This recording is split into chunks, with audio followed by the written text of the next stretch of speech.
Escribe tu propia novela, episodio número 7.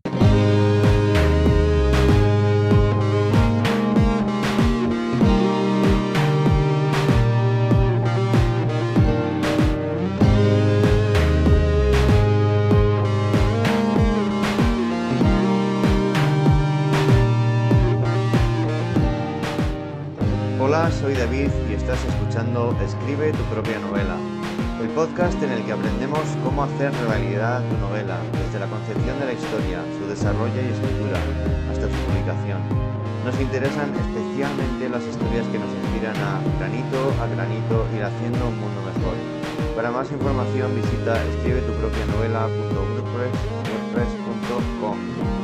Hoy vamos a hablar sobre los pasos que debemos dar para publicar una novela desde el principio hasta el final. En la segunda parte del episodio seguiremos practicando con el método del copo de nieve del que hemos hablado en episodios anteriores. Hoy veremos el paso 7 en el que creamos la ficha con las características de cada personaje.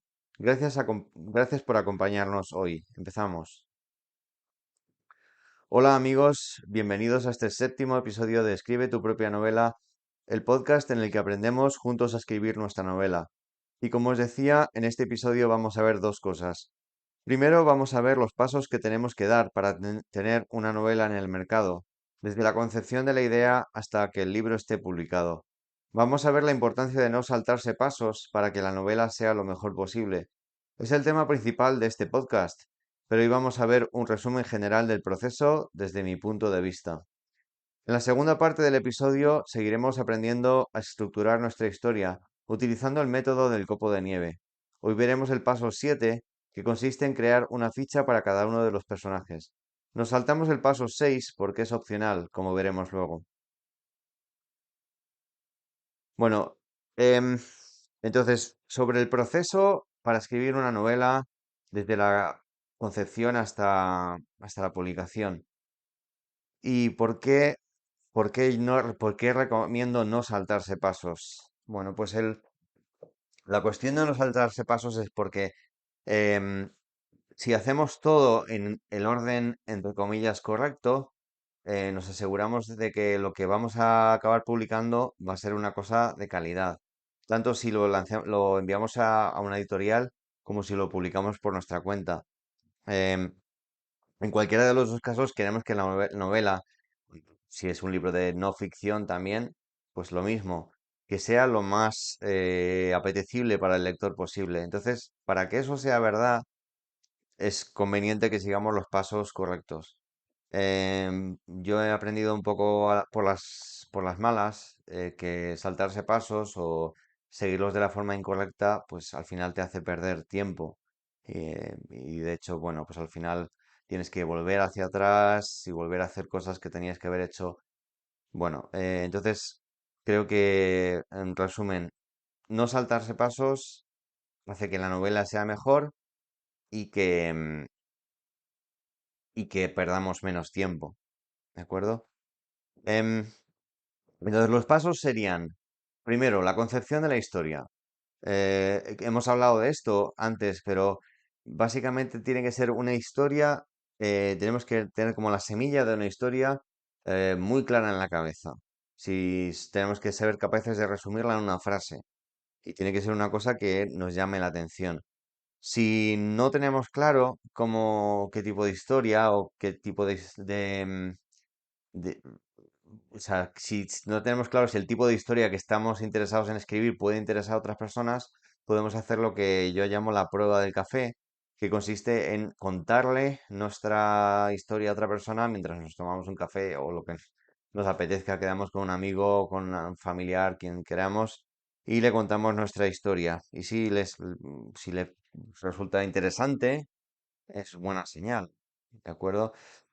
Eh, bueno, si a lo mejor no nos resulta interesante, pero a mí me resulta interesante escribirlo porque es una historia que me apasiona. Bueno, escribir una novela es una cosa que no lleva poco tiempo, en general lleva bastante tiempo. Entonces es bueno que la historia, la idea original de la historia nos motive lo suficiente, ¿de acuerdo? Luego a continuación, el siguiente paso sería diseñar la historia.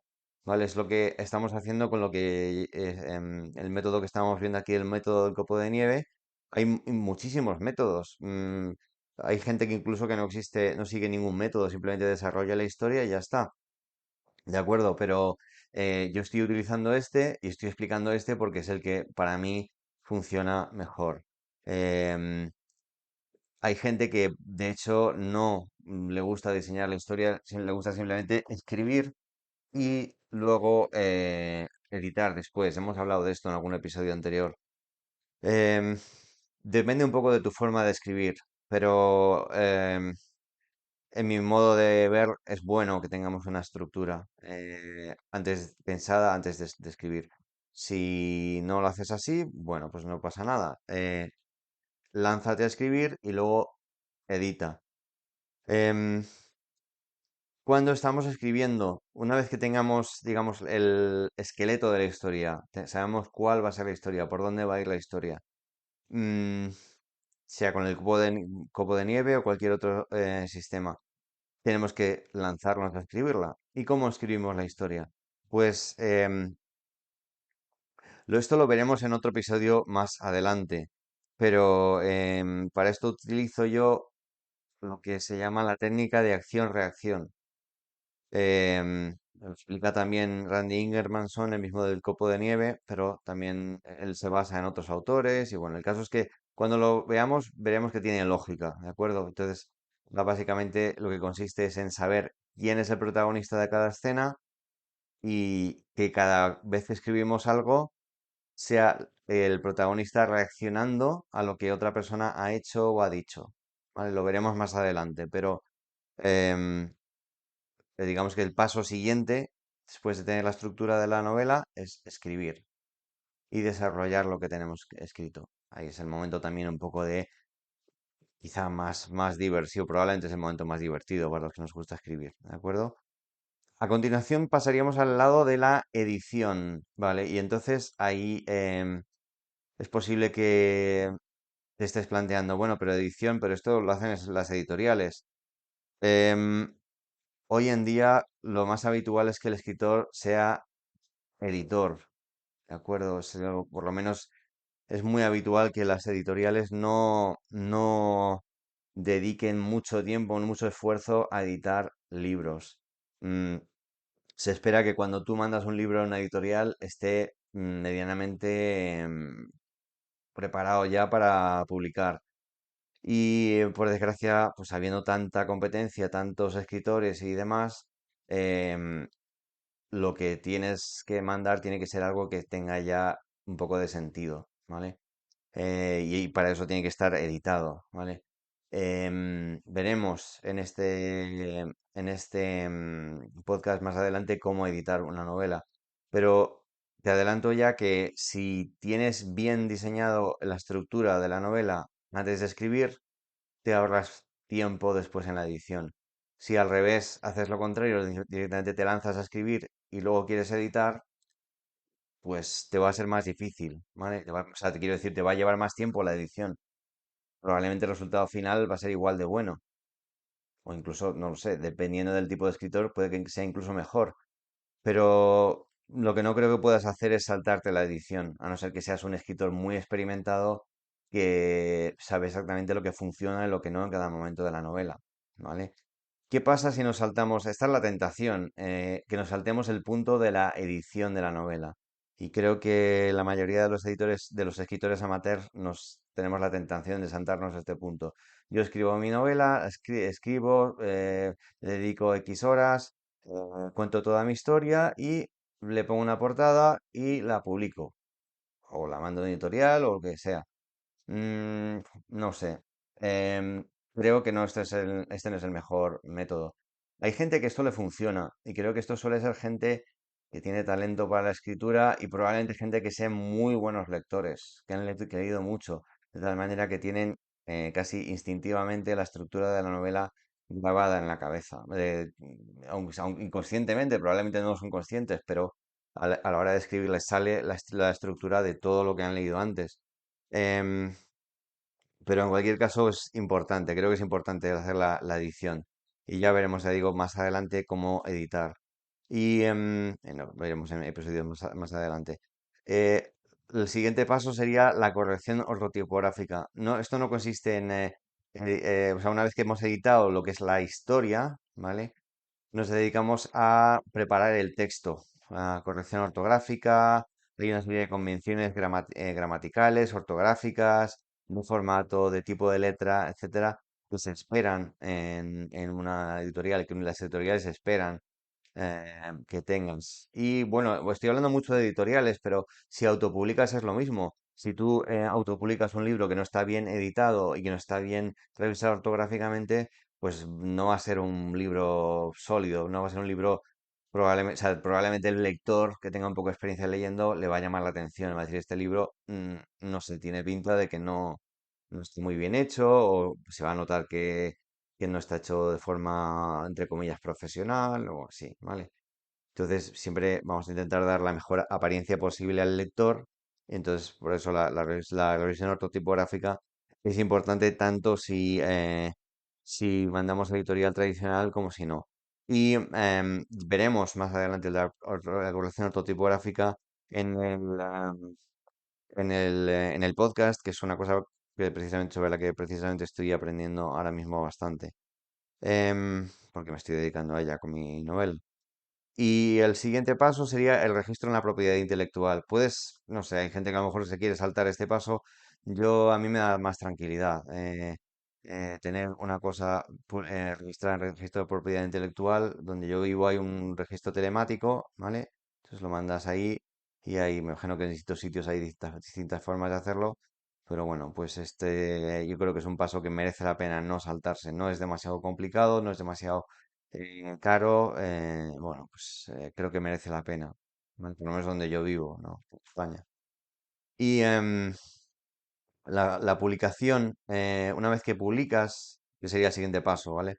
La publicación hay dos vías, que serían las editoriales tradicionales, sería mandar nuestro manuscrito a una editorial tradicional y una editorial tradicional no se manda de cualquier manera. Lo veremos también más adelante en otro episodio, ¿vale? Pero cuando envías una editorial, un libro a una editorial, tienes que enviarlo con un formato, con lo que llamamos propuesta editorial, y veremos más adelante, ¿vale? Entonces, algo parecido a como cuando te presentas para un trabajo, no dices, hola, aquí estoy, me llamo tal, no, hay un formato, mandas un currículum, una carta de presentación, pues con las editoriales pasa algo parecido. Y lo mismo pasa también si quisiéramos un agente editorial. Pues eso es parecido. Lo de los agentes es algo que no tengo conocimiento personal, pero bueno, por lo que he podido averiguar por ahí, parece que es muy parecido. ¿Por qué recomiendo yo probar las editoriales tradicionales y por qué yo pruebo con las editoriales tradicionales?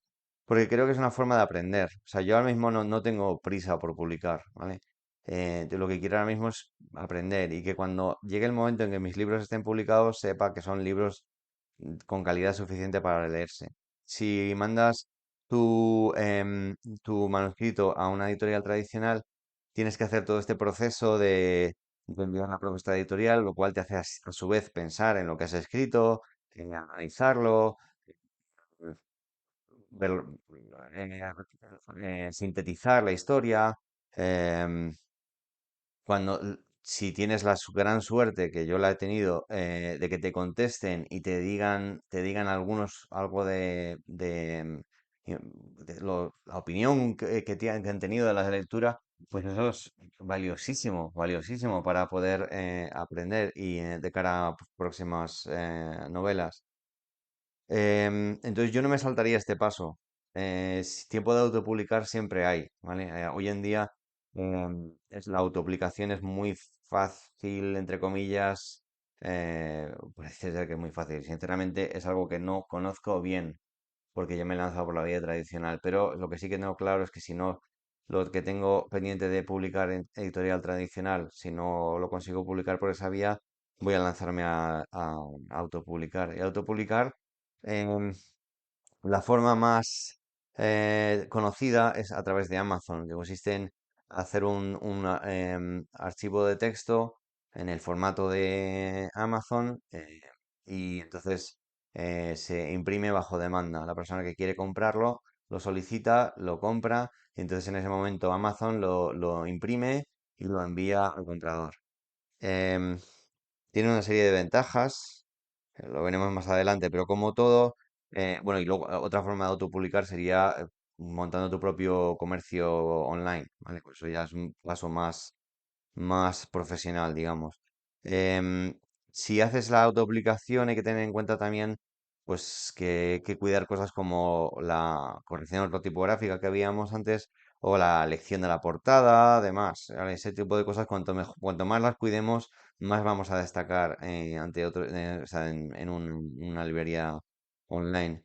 Em, hay alternativas más baratas, pero no siempre son recomendables. Lo veremos más adelante. Y luego hay un camino intermedio que es la publicación híbrida. Lo que pasa cuando mandas una novela a una editorial es bastante habitual, a mí me ha ocurrido y parece ser que bastante habitual, que las editoriales tengan, aparte de la editorial, digamos, A, ¿vale?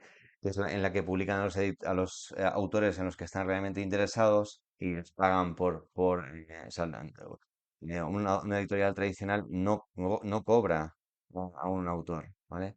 Le paga, ¿de acuerdo? O sea, si una editorial te dice, páganos tanto dinero y entonces te publicamos tu libro, entonces eso no es una editorial tradicional, es una editorial híbrida, ¿vale? Que hacen un trabajo, hay gente que opta por esa vía, paga un dinero, hay una editorial que le publica el libro, le hace una promoción, le hace una portada bonita, le corrige el ortografía tipográficamente, se lo edita, tal. Vale, fenomenal. Pero que distingamos bien. O sea, eso sería editorial híbrida. Editorial tradicional, el autor no paga nada, ¿vale? Y luego está la autopublicación, el autor lo crea y lo vende y los ingresos en general van casi todos a él. En la editorial tradicional van ¿cómo se llama? A la editorial y luego en la editorial híbrida, bueno, ya lo veremos más adelante, pero bueno, que tengamos claro esas posibilidades. Editorial tradicional, editorial autopublicación y luego el camino intermedio que sea la editorial híbrida. Bueno, lo dejamos por aquí, pero ya tenemos una idea de cuál sería el proceso desde la concepción de la idea de la novela hasta la publicación.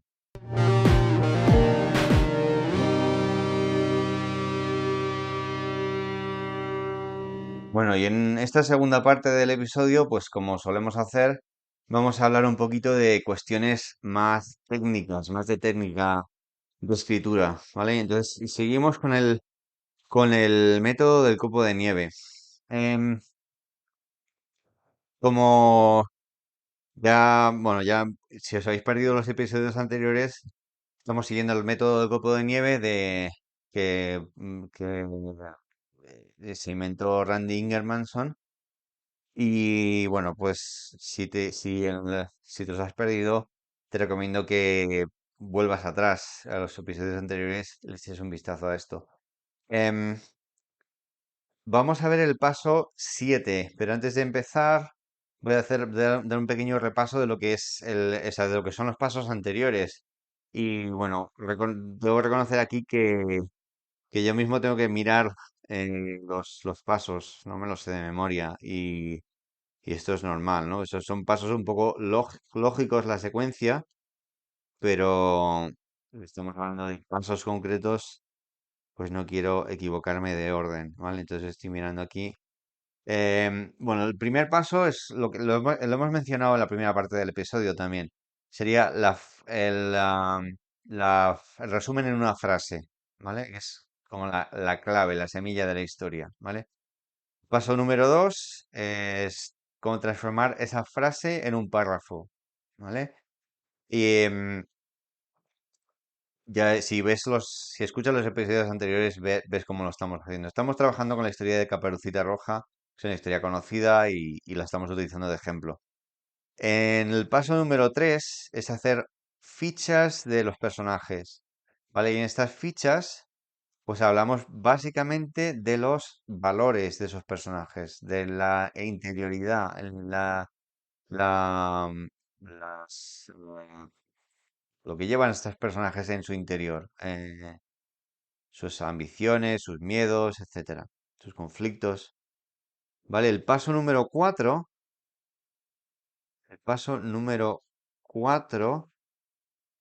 es hacer una sinopsis, ¿vale? De la, de la historia.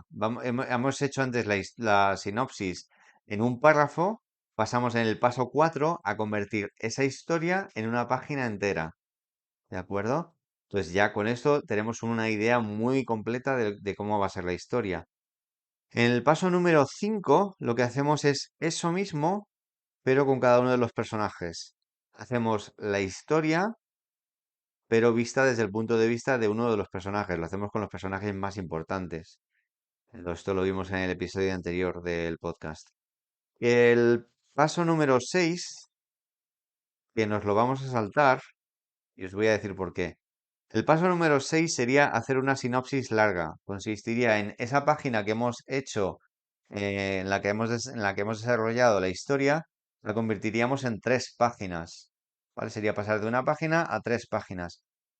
¿Por qué no lo voy a hacer aquí? Bueno, pues sería bastante laborioso y en realidad la historia de Caperucita Roja es muy simple, ¿vale? Entonces tampoco da para tanto. Podría inventarme detalles, pero bueno, tampoco creo que tenga mucho sentido. Probablemente si estuviera escribiendo mi novela, pues sí que lo haría. Haría esta sinopsis de 3 páginas. ¿Por qué? Porque eso me va a dar ideas de cuáles son las escenas que quiero incluir en mi novela, ¿vale? Pero ya digo, en este caso es una historia corta. Bueno, lo estoy utilizando como ejemplo y creo que tampoco aporta gran cosa transformar esta historia de una página a 3 páginas, ¿vale? Pero ese sería el paso 6 que nos vamos a saltar. Y lo que sí que vamos a hacer es el paso 7, que es el que vamos a ver hoy, que es en el que vamos a ver características del personaje. Nos hacemos una especie de, de guía de referencia con la información más importante de cada personaje. No es la sinopsis que vimos en el paso 5, no es la historia del personaje, ni tampoco es el paso 3 en el que vimos la interioridad, los valores del personaje. Lo que queremos hacer es una especie de guía con los datos del personaje que nos servirán de referencia si tenemos dudas durante la escritura. ¿Vale? Sería como una especie de, entre comillas, no sé, diccionario, ¿vale? De ese personaje. De tal manera que si yo de pronto en mitad de la historia no me acuerdo de ese personaje, no sé qué edad tenía, o qué aspecto físico tenía, etcétera, porque a lo mejor no ha aparecido mucho en la historia, de pronto me fijo en en esta ficha, ¿vale? En esta guía, y ahí tengo la información, ¿vale? Em, Hoy voy a utilizar el personaje de la abuelita de Caperucita. Bueno, pues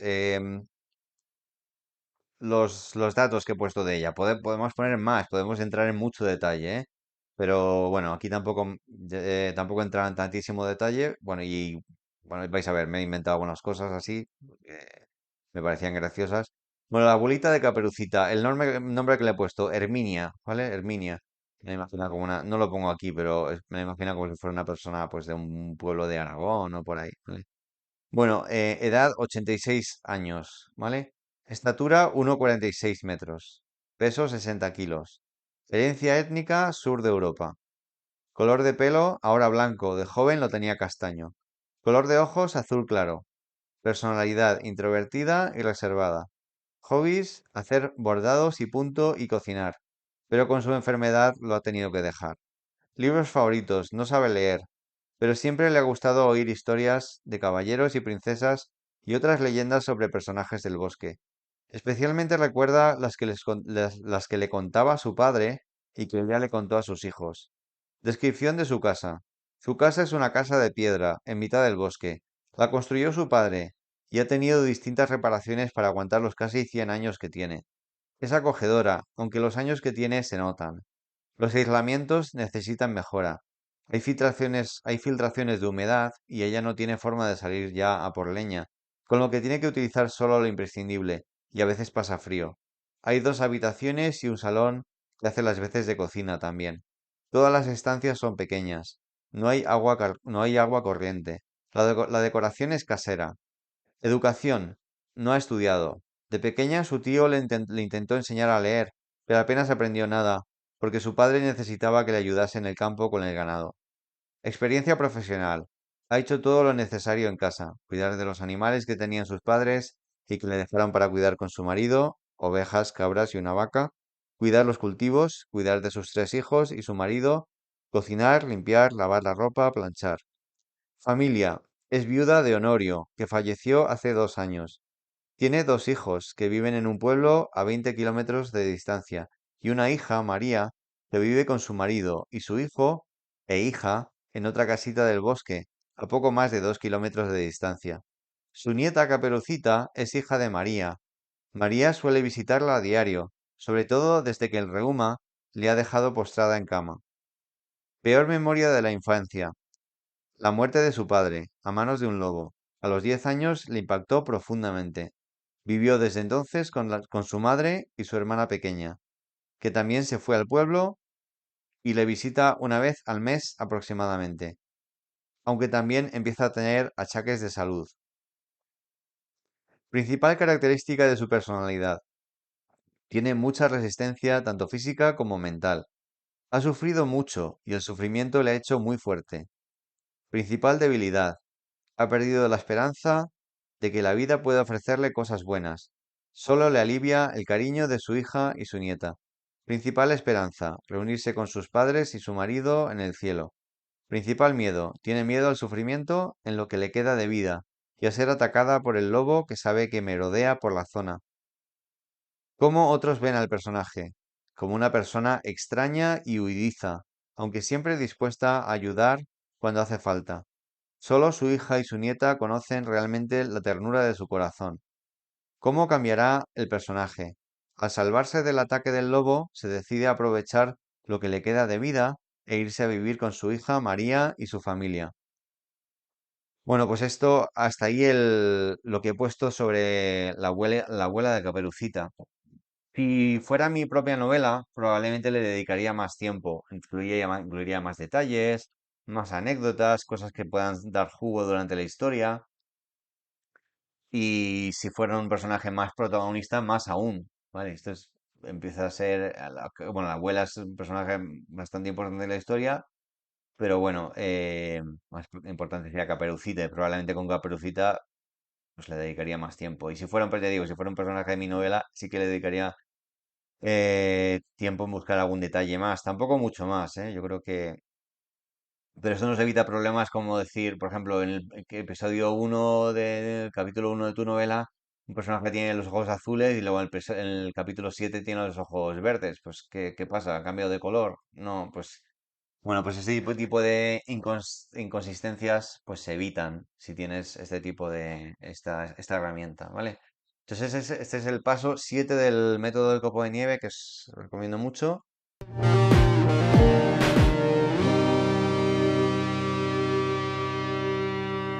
Y espero que os haya resultado útil, que, que os haya aclarado el tipo, bueno, las fases de la escritura que van desde el inicio del planteamiento de una historia hasta su publicación.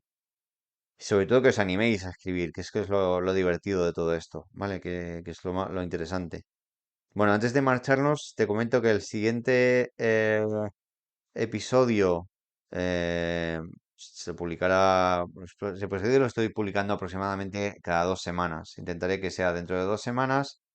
Y bueno, que si no te has suscrito todavía, te recomiendo que te suscribas en tu plataforma favorita de podcast para estar al tanto de cuando sale el siguiente episodio.